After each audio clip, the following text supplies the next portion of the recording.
Bonsoir à tous et toutes. Avant que le merveilleux programme de Léopold ne commence, laissez-moi me présenter. Je suis Rodolphe Lacroix, grand penseur et intellectuel. Je prends aujourd'hui de mon temps très précieux pour vous parler d'un jeu qui m'a totalement bouleversé. Il s'agit en effet de Pigigo, un jeu mobile disponible sur iOS et Android aux éditions Forever 9 Games. L'application est représentée par ce petit porcin. Regardez comme il est adorable avec son petit costume de voleur. Vous disposez de 3 compétences lorsque vous lancez les dés: l'explosion pour détruire les îles de vos adversaires, le vol pour piller les coffres de vos ennemis et les boucliers pour protéger votre île. Je me suis beaucoup plus amusé en jouant à ce jeu qu'en lisant la phénoménologie de l'esprit de Hegel, qui est pourtant mon ouvrage préféré. C'est dire à quel point le jeu est merveilleux. Pigigo est le meilleur choix pour jouer entre amis ou en famille, et c'est une solution pour entretenir des relations conviviales avec eux de manière pérenne. Et comme le disait si bien cette phrase de merde que j'ai trouvée sur un vieux Skyblog, pas besoin d'être riche quand on a des amis et une famille en or. One Life. Vous pouvez télécharger et vous délecter de cette œuvre en cliquant sur le lien qui se trouve dans la description. Place maintenant au merveilleux programme de Léopold. Au revoir. En fait, je pense que c'est indispensable de bien communiquer. Mais attention, hein, c'est valable aussi bien pour les relations amoureuses que amicales, mais aussi avec la famille. S'il y a bien un truc que je déteste, c'est les non-dits. En fait, si t'as un truc à me dire, bah, je sais pas, dis-le quoi, je peux pas deviner à ta place ce que t'as à me dire. Non, ouais, je suis d'accord. Après, c'est... Par exemple, pour moi, c'est pas inné. Ouais, non, mais bien sûr, je comprends. Après, quand t'es dans une relation de confiance, déjà, c'est plus simple. Faut juste trouver la bonne personne. Je pense qu'on peut pas construire une relation solide sans communication. Non mais c'est pas du tout ce que tu crois.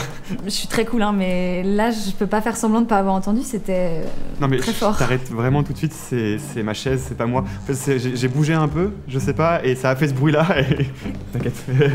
Je reprends, du coup. Ouais, vas-y, de ouf. Pour moi, sans communication, eh ben, c'est compliqué de construire une relation solide. C'est comme construire une maison sans ciment. Excuse-moi, je te coupe, en fait, j'arrive pas du tout à me concentrer, parce que j'ai vraiment l'impression que t'es persuadé que j'ai pété, et que j'ai inventé le vieux mytho là, de la chaise. Je suis persuadée de rien, Benoît, vraiment, t'inquiète, on peut vraiment passer à autre chose là. Ça marche. Bon, sans ciment, donc, la maison s'effondre. Et ben, pour moi, c'est pareil pour les relations amoureuses. Quand il n'y a pas de communication au sein d'un couple, bah, ça peut pas fonctionner. Je peux t'avouer un truc ? Dis-moi. En fait, là, t'as un peu bougé sur ta chaise et j'espérais secrètement que ça fasse un bruit de paix, comme ça on aurait été quitte, tu vois. Putain, c'est pas vrai. Non mais pardon. Pardon, j'arrête. C'est ok, vas-y. Bon, quand j'étais ado, je suis sortie avec un mec hyper passif-agressif, tu vois. Et c'était insupportable parce que c'était sa seule manière de communiquer. T'essayes de reproduire le bruit du paix, là ? Non, j'ai un peu la bougeotte, mais je t'écoute, hein, t'inquiète. T'es sûr ? Attends. 2 secondes.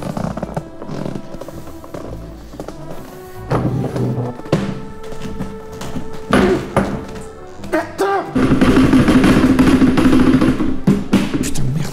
Tu peux bouger la chaise autant que tu veux, elle fera jamais le bruit de paix. Je bosse ici depuis 4 ans, j'ai jamais entendu cette chaise faire un autre bruit que celui d'une chaise ordinaire. Excusez-moi. Clémentine, écoute, je te demande de me croire, je n'ai pas pété, d'accord? C'était la chaise, j'ai pas envie de tout gâcher, tu me plais et je te demande de me croire, quoi. Écoute Benoît, c'est exactement ce dont je te parle depuis le début du rendez-vous. L'honnêteté, la confiance, la Là, parfait exemple. Si jamais tu as pété, je préfère que tu me le dises, que tu sois honnête, et alors ce sera pas grave. Tu vas pas me croire, mais c'est pas moi. Pardon, excusez-moi de vous mettre dans l'embarras. Le P qu'on vient d'entendre, c'était vous? Ouais, c'était moi, j'ai pété, ouais. Dégueulasse. Le courant passait super bien, vous avez tout fait foirer là. Et le P d'avant, c'était vous aussi? Non, le P d'avant, c'était vous par contre. Putain, mais c'est pas vrai! Putain, regardez tous! C'est incroyable! Ma chaise fait des proutes! Mais tu vois que les chaises font des bruits de paix? Non, pas la tienne. Allez, puis merde. Écoute Benoît, je te le demande pour la dernière fois. Est-ce que c'était un paix? Ma Clémy? Clémentine.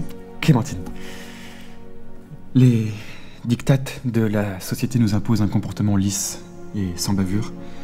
C'est pour cela que je t'ai caché la vérité jusque-là. On vit dans un monde qui nous empêche de louffer comme on l'entend, alors que c'est ni plus ni moins que quelque chose de naturel. Tout s'est passé super vite. J'ai bougé sur ma chaise, j'ai un peu stressé, et donc j'ai pas su discerner moi-même si c'était moi ou la chaise. Bref, ce que j'essaie de t'expliquer, Clémentine, c'est que... Oui. Je crois bien que c'est moi qui ai pété. C'est magnifique. Je suis désolé de pas t'avoir écouté, j'aurais dû te le dire depuis le début, mais... En même temps, j'étais pas sûr de la provenance du bruit, donc je voulais pas dire de conneries, tu vois, tu comprends, Et c'est pas grave, Benoît. Le plus important, c'est que tu sois honnête. Et c'est hyper important, et c'est ce dont je te parle depuis le début du rendez-vous. La communication, tout ça, c'est hyper important pour moi. Par contre, il y a un truc que je t'ai pas dit. Je t'écoute. J'ai un tatouage tribal sur le ventre.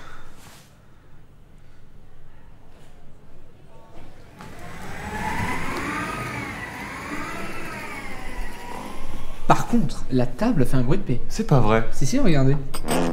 Ah, donc je suis pas fou. Donc on est d'accord que le bruit de paix tout à l'heure, c'était pas moi. Non, je plaisante. J'ai un coussin Peter dans la main. D'accord.